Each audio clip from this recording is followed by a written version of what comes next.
roof had caved in, so they had to tear the whole thing around. And then reconstruct it with as much of the original materials. Would you say this was like a mansion compared to other homes? Not really, no, because it's still a four-corner style house, just like the one we were in, but it is a little bit larger, and they used it a little different.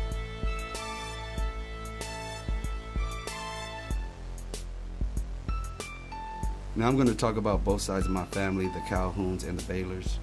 My great-great-grandfather, Matt Calhoun, was a small boy growing up in a plantation called the Calhoun Plantation. This slave owner owned many slaves that were given the Calhoun name. There are many Calhouns out there through slaves in the Calhoun bloodline. The Calhoun slave owner, I hear he was a tough slave owner in Mississippi. Mississippi was the main state that agreed with slavery and was a part of the Confederacy. I could only try to imagine what my great-great-grandfather went through in the late 1800s. My grandfather, Matt Calhoun's sister, had got raped when she was a teenager in the early 1900s. He was traumatized. He decided to move her from Mississippi, take his sister out of there, to move to Long Beach, California, and work at the dock in San Pedro Beach. From there, he decided to join World War II, where he was a part of the war. He worked on building a bridge to get the Americans and the Allies a place to get everything through. While he was in the Army, him and my grandmother would write letters back and forth without even knowing each other yet. My grandmother's side of the family grew up in Texas, which also was a part of the Confederacy. A couple of generations ago in Texas, in the late 1800s, my grandmother's family had it rough. We had 3 strong family members who were valuable to the slave trade. My grandmother's grandmother had 3 brothers sold into slavery without even being able to see them again. My grandmother went through a lot as a young black woman escaping rape. She also wanted to teach, so she took her first job at a Japanese encampment helping the Japanese from the war how to read and write. It was like a prison for the Japanese. She spent years there before she actually met my grandfather. They got married by property in a couple of cities to begin the inheritance of a young couple called the Calhoun. The other side of the family, the Baylor's family, the early 1800s, my great-great-grandfather Charles Baylor was a strong personality that lived in Kansas City, Missouri. His wife, which is a great-great-grandmother, was a full-blood Indian. She was a teacher to her son, Lloyd Baylor, which is my great-great-grandfather in Kansas City.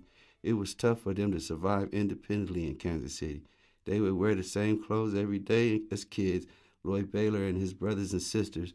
Polly Baylor, born into slavery in 1829, Huntsville, Missouri. My great-grandfather, eminent activist, having practiced in Detroit since 1918. Married to Elba Ernestine Wilson of Chicago, Illinois, a graduate of the University of Chicago with a degree of Bachelor of Philosophy.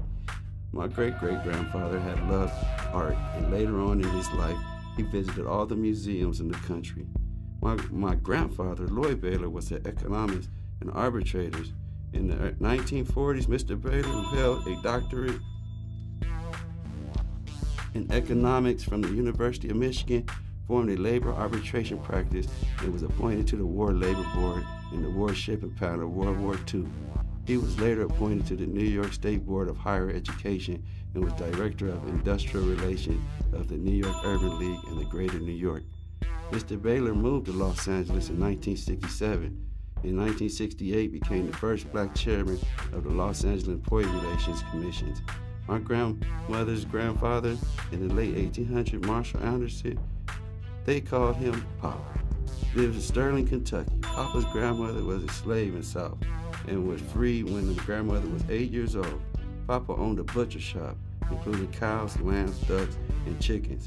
He slaughtered the animals to supply the food for the black people in the area. And my grandmother's mother worked in the Southern Pacific Railroad as a maid and a manicurist. At the time, Mother traveled a lot. Her grandmother took care of my grandmother, Marvin Baylor. Met my grandfather when she was 18. He came to Los Angeles with 2 friends and his parents. They traveled car by Detroit, Michigan, and 3 people were elementary school teachers. He was the young one. They stayed with neighbors a block away.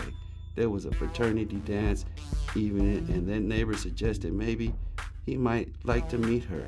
Lloyd asked her to dance. Lloyd stayed in Los Angeles for 11 days and they went out together every day. But then they got married, had 8 grandchildren. That's me. 6 children, 4 girls, 2 boys.